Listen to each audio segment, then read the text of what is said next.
In this video, I'm going to answer a very common question, which is what's the difference between flipping and BRR and which one's better? So watch the video to find out. BRR versus flipping, which one's better? A very common question that people ask, especially those who are starting off.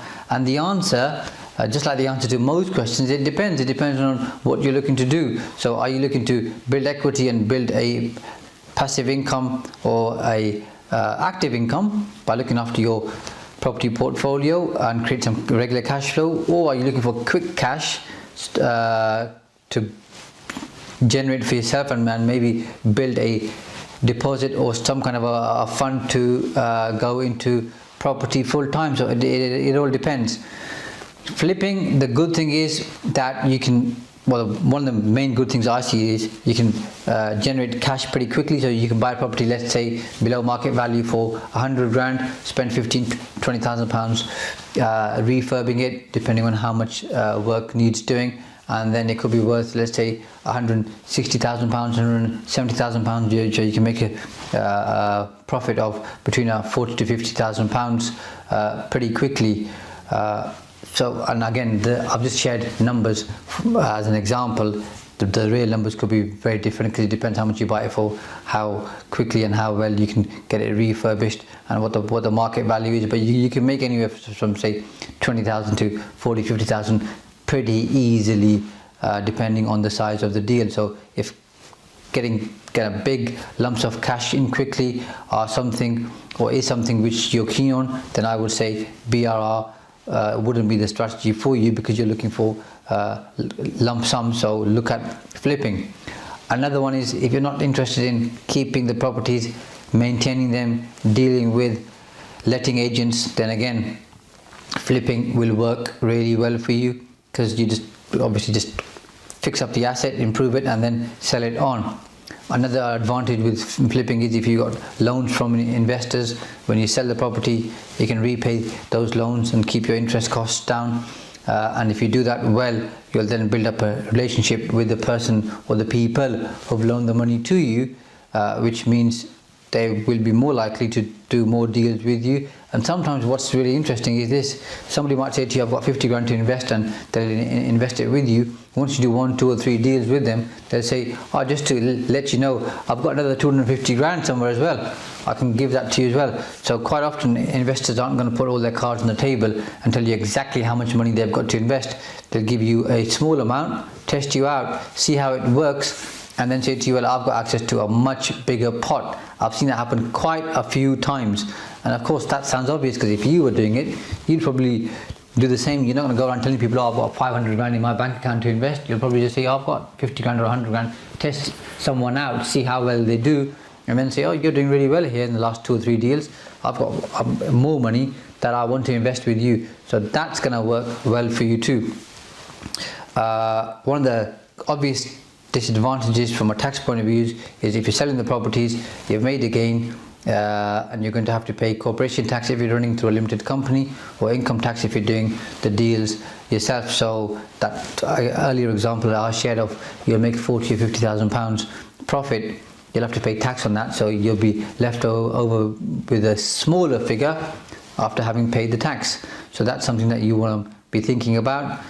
The other thing is you have to keep doing deals, and quite a few of the deals, because once you've had that lump sum cash, you then haven't got an asset to generate you further income, so you've got to do another flip and keep doing more flips and have flips in the pipeline. And it can be onerous finding deals and then dealing with contractors or builders to get them refurbished and renovated. So all of that can be pretty onerous and pressurizing. So but if you thrive under pressure and you enjoy doing deals and looking for deals, then of course do it. And then the other side obviously is trying to sell them, depending on the market conditions, can be hard. But if you find the right deals and get them packaged properly, it works. But if you don't like all of that razzmatazz that comes with getting funding, finding investors, redeveloping, refurbing, then maybe flipping isn't for you whatsoever. And linked with that, and the investor, is if the property takes a long time to sell, and you're in with an investor, especially on paying them interest, If you take 12 months to sell the property, then you're going to end up paying a lot more interest to the investor, or the lender, should I say, really. So you'll have to bear that in mind, because that earlier example of 40-50 grand profit, after having paid tax, whatever's left over, you then end up paying more interest to the lender. You haven't got much left over. But if you have an investor where you're doing a JV and sharing the profit, then that's not going to be that bad, because obviously you're not paying interest on the loan to the investor, or you shouldn't be, depending on how you've packaged the deal, because you're obviously doing all the work and contributing all the expertise. So that's flipping for you. On the other side, you've got BRR. The key benefit is that you create regular monthly cash flow as long as you buy well in a good area, and then you've also got capital appreciation, which happens over a number of years, but that's just a bonus more than anything else. Another benefit of BRR is once you've fixed up the property, if it's just a house, you wait for 6 months usually, because there's quite a few lenders who won't allow you to refinance within the first 6 months, and then put all your money out and then use those funds for the next deal. So you get all your money back, and you've got a property which cash flows, pays the mortgage, and leaves you a bit at the end of the month for your personal expenditure or building up your little fund. So from that point of view, it works incredibly well. You can keep recycling your money on a number of occasions, and you'll pretty quickly build a good pot in terms of cash flow.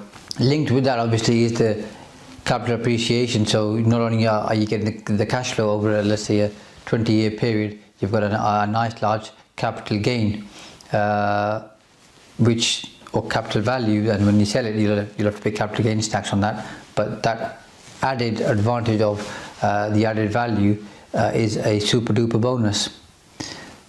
Things that people don't enjoy about BRR, obviously, is the maintenance, wear and tear, repairs, and then dealing with letting agents, dealing with void periods, having to refinance, all of that rigmarole.